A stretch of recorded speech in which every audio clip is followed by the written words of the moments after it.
partir de cette période, nous croyions que tous les colonialistes avaient fini par comprendre l'irréversibilité de l'histoire.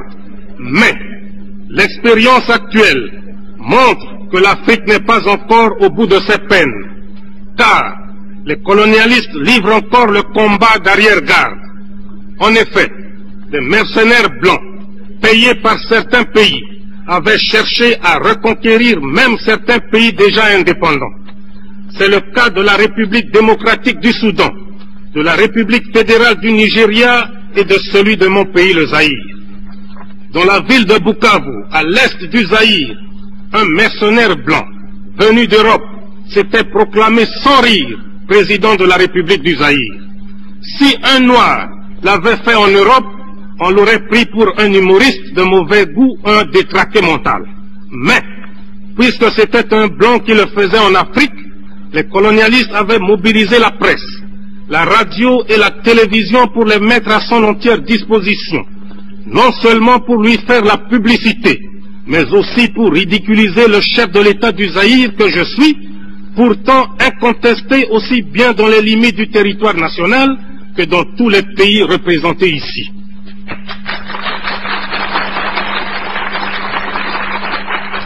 Une telle provocation est pour moi une insulte intolérable que je ne peux pardonner.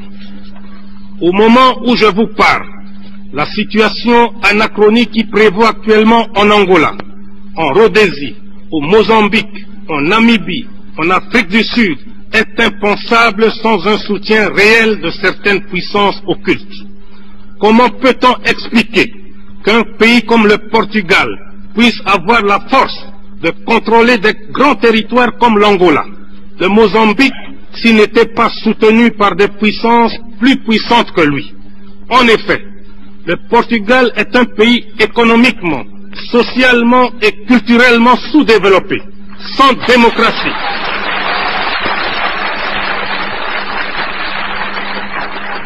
Sans démocratie, sans aucune force militaire. Son seul record est le taux le plus élevé d'analphabètes en Europe. Sa force et son arrogance lui viennent tout droit de son appartenance à l'OTAN, car ce pays avec ses colonies est nécessaire stratégiquement pour cette organisation militaire. Le volume d'investissement et de capitaux venant de l'Occident augmente de jour en jour dans les colonies portugaises. La construction du barrage de Cabora Bassa, qui servira à alimenter en grande partie la République sud-africaine, montre sans équivoque que les puissances intéressées s'opposeront toujours à la libération et à l'indépendance des pays précités.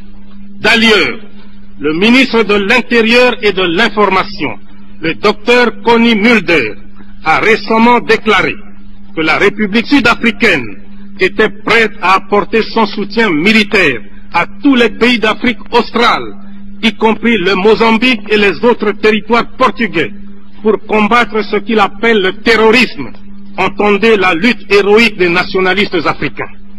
Le docteur Mulder faisait cette déclaration au moment où il effectuait un voyage en Rhodésie pour inspecter les unités de l'armée sud-africaine combattant auprès des forces rhodésiennes contre les patriotes zimbabwe. Entre les deux colonies portugaises, l'Angola et le Mozambique, s'est développée il y a quelques années une situation presque aussi similaire, mais en tout cas scandaleuse. Je veux parler de la Rhodésie.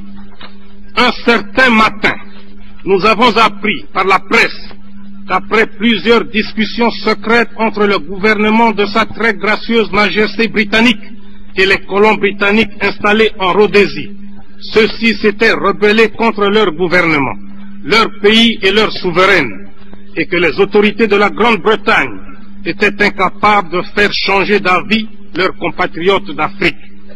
La Grande-Bretagne a comme devise « Dieu est mon droit », ce qui, je suppose, signifie que le rôle du gouvernement de ce pays est de faire régner la justice là où il en a l'autorité. En survolant l'histoire de ce grand peuple, on constate qu'il a largement justifié l'existence de cette devise et qu'il a même outrepassé la simple justice pour la confondre avec ce qu'il pouvait appeler le seul droit de la grande île. Pour s'en convaincre, il suffit de se rappeler d'innombrables mouvements de rébellion et d'indépendance si violemment matés par la Grande-Bretagne au cours de son histoire. Pour l'Afrique, l'exemple du Kenya est frappant. En effet, l'injustice du gouvernement britannique qui réservait à ses colons les meilleures terres de ce pays entraîna une révolution légitime des Mau Mau. Cette révolte fut sauvagement matée par une boucherie de près de 15 000 personnes. Le cas des États-Unis d'Amérique, qui ont vaillamment lutté pour conquérir l'indépendance, est trop connu pour être développé ici. Partout, au Kenya, aux Indes, en Guyane, à Chypre, à Aden, en Palestine, à Gibraltar, à Anguilla, la Grande-Bretagne a utilisé la force pour faire valoir son autorité. Partout sauf, comme par hasard, en Rhodésie. Et pourtant, les Africains de Rhodésie, comptant sur la justice de ce grand pays, avaient fait confiance au gouvernement britannique. Mais, hélas, ils durent déchanter.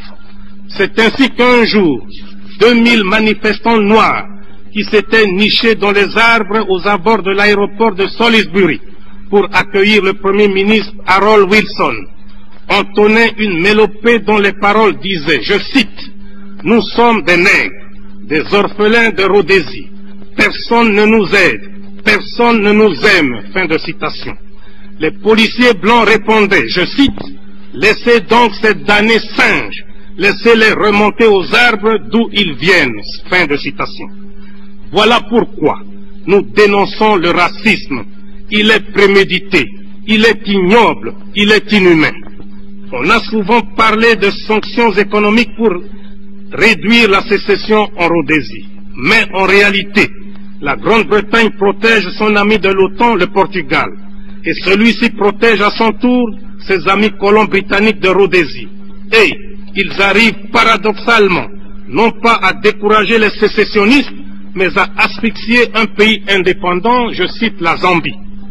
La Grande-Bretagne, qui se considère comme le pays le plus traditionnellement démocratique, défenseur des libertés fondamentales et des droits légitimes de l'homme, accepte, tolère et implicitement soutient ces 200 000 sujets rebelles qui, contrairement aux règles élémentaires de la démocratie, maintiennent encore dans l'esclavage 4 millions de Noirs.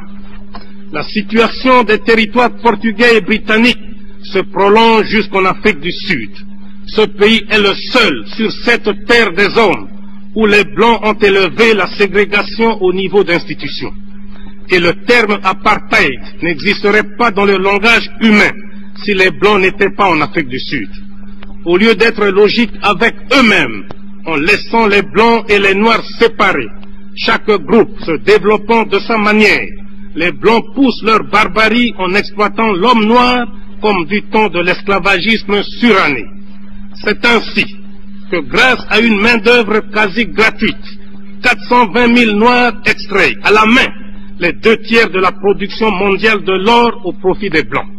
Et ces Noirs d'Afrique du Sud, n'ayant ni droit de grève, ni droit syndical, ni droit tout court, qui avaient demandé une augmentation dérisoire de leur salaire, tenant compte du cours mondial actuel de l'or, ont été purement, simplement et sauvagement abattus par les autorités sud-africaines. La République sud-africaine nargue l'Organisation des Nations Unies depuis plus de 20 ans sur le problème de la Namibie. Et la chose la plus grave que les racistes sud-africains font actuellement, c'est la balkanisation de ce grand territoire africain. Face à ce complot contre l'Afrique indépendante, 3 pays les plus essayent de coordonner leurs efforts afin d'assurer d'une part leur propre sécurité et d'autre part afin que les pays actuellement occupés soient libérés. J'en profite d'ailleurs pour rendre un vibrant hommage à mes frères Julius Nyerere et Kenneth Kaunda pour leur sagesse et leur détermination à la cause de la libération africaine. La mise en commun de nos moyens dans le cadre d'une conférence tripartite permanente permettra, j'en suis convaincu, la création d'un axe de dissuasion Kinshasa-Lusaka-Dar es Salaam. Tous ceux qui aiment l'Afrique doivent aider la Tanzanie, la Zambie et le Zaïre à assumer leurs responsabilités.